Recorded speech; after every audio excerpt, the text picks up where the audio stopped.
이 책에도 보면 족보에 관한 이야기가 나오는데요. 성경에 보면 마태복음의 족보, 그리고 이제 누가복음의 족보가 나옵니다. 마태복음의 족보는 올라가 보면 솔로몬과 다 있고요. 누가복음은 나단과 다 있습니다. 그래서 솔로몬의 족보, 나단의 족보를 할 수도 있어요. 근데 이 마태복음의 족보를 보면 왕들이 계속 나옵니다. 그러나 누가복음의 것들을 보면 왕이 아닌 평범한 사람들의 이름, 유명하지 않은 사람들의 이름이 계속 나오죠.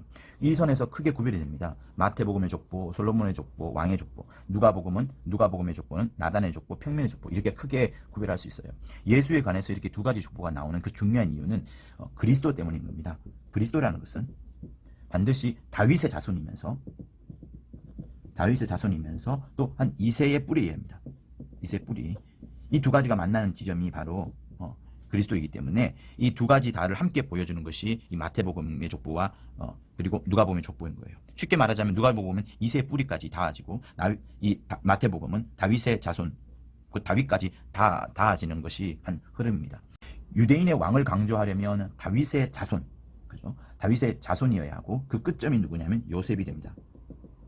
반면에 요셉의 아들을 강조하는 것은 다윗의 자손이라는 것을 강조하는 것이고 왕의 자손이라는 것을 강조하는 것이고 결국 이것은 솔로몬까지 이어지면서 족보를 흐름이 있습니다. 반면에 나단의 족보 아래 있는 자들은 큰 관운이 없었어요. 왕으로서의 또 어떤 관운이 없었기 때문에 평범한 사람들이었습니다. 그래서 평범하기 때문에 뿌리가 뭡니까? 땅 아래 흐르잖아요.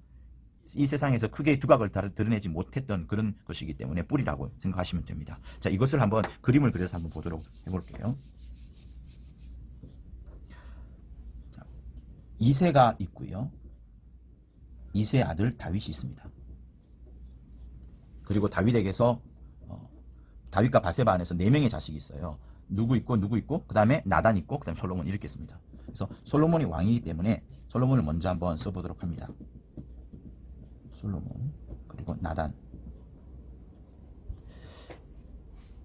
솔로몬을 통해서 이어지는 것이 이것은 왕의 계보예요.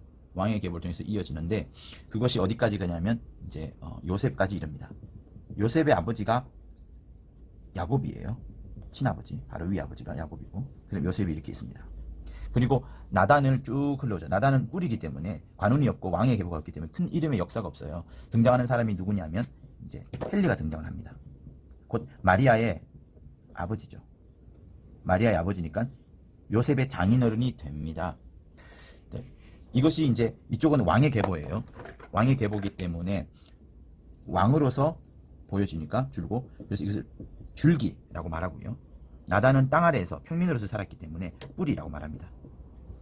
솔로몬이 왕의 계보를 이어가고 나단은 평민으로서의 계보를 이어갑니다. 자, 이 두 가지 지점이 만나는 지역이 어딘가 하면 베들레헴에서 만나기 때문에 시몬이 베들레헴이라는 얘기를 자주 하는 부분이 그것이고요. 줄기를 다른 말로 말하면 가지라고도 할 수 있겠어요. 자, 이것은 왕의 계보고요. 이것은 왕의 계보, 이것은 평민의 계보. 왕의 족보, 평민의 왕은 족보라고 말하고요. 평민은 계보라고 말을 합니다. 이렇게 이어집니다. 이쪽 라인은 마태복음 라인, 이쪽 라인은 누가복음의 라인이 됩니다. 이 베들레헴에서 태어나심으로써 진짜 왕 그리스도가 이제 그리스도 예수께서 오시는 거죠. 자, 이런 구조가 내려지고 이 이새에 대한 말씀이 이사야서 7장 13절에 나옵니다. 자, 나단의 족보는 헨리에까지 이어져 가지고 아래로 쭉쭉쭉 뻗어갑니다. 헨리는 마리아의 부친이고요. 그리고 나단의 족보는 땅속 뿌리처럼 겉으로 드러난 적이 없어요. 성경이 철저히 감추고 있죠. 솔로몬의 족보는 계속해서 왕으로 드러나 있지만 나단의 족보는 오히려 은밀히 숨겨져 있습니다. 누가복음 3장의 족보는 바로 이것을 말씀하시는 거예요.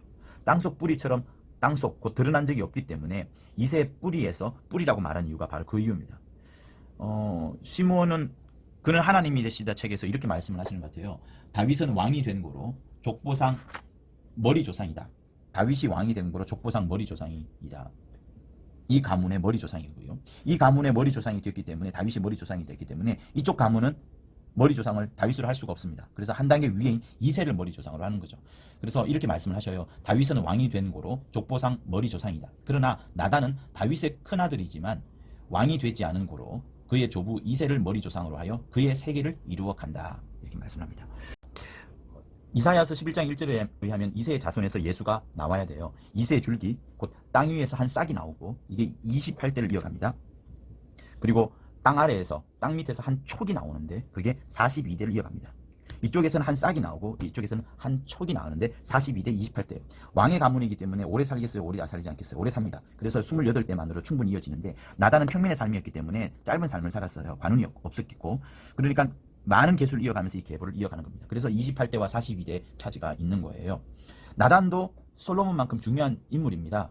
누가복음 3장 31절에 그 이름이 등장을 하죠. 예수의 조상 중에 한 사람이기 때문에 그렇습니다. 솔로몬과 나단 이후에도 두 명의 형제가 있긴 있어요. 그렇지만 중요한 사람은 두 사람이기 때문에 두 사람이 등장합니다. 하나는 부유한 왕으로, 하나는 비천한 평민으로 등장을 합니다. 이 둘의 만남이 단순한 우연으로 볼 수만은 없습니다. 왕과 평민의 만남, 하늘과 땅의 만남이라 해도 되겠어요. 그렇게 줄기와 뿌리가 만난 지점이 예수입니다. 그리스도인 거예요. 이를 이새의 뿌리, 그죠? 그리고 다윗의 자손으로 성경은 표현하고 있습니다. 왕의 줄기와 평민의 뿌리가 예수로 만남을 이룬 것이죠. 임마누엘 예수, 임마누엘 예수라고 말하는 중요성이 다시금 여기서 부각이 되는 거예요. 네, 이렇게 해서 족보에 대한 모든 설명을 마치도록 하겠습니다. 감사합니다.